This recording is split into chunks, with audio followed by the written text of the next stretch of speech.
Nag-aatubili raw ang isang baguhang film producer na ipalabas na sa sinehan ang ginawang pelikula na pinagbibidahan ng isang breakout love team. Pinagbasehan ng producer ng pelikula na gawa at naipalabas na ng aktor sa love team. Hindi raw ito masyadong tinangkilik ng manonood.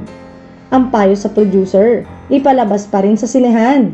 Kapag hindi pinasok ng manonood, pwede naman niya itong ibenta sa streaming app at sa TV network na kinabibilangan ng love team. Hindi pa rin kasi malalakas ang pelikulang ipinapalabas sa sinehan at pawang bankable movie stars pa rin ang tinatangkilik ng manonood. Sa ganyang sitwasyon, mahihirapan din silang makakuha ng mga sinehan dahil bago naman tanggapin ng mga sinehan ang isang pelikula, pinag-aaralan muna nila ang commercial viability noon. Kaya nga siguro, para walang problema, sa internet na lang ipinalabas yon. Hindi mo maaasahan ng malaking kita pero may kita rin at hindi mo masasabing lugi talaga dahil kahit na papaano ay may pumasok.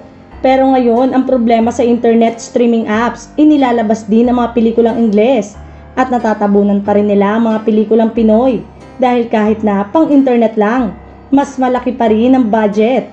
Ibig sabihin mas mahusay pa rin ang pagkakagawa dahil may puhunan ng pelikulang dayuhan.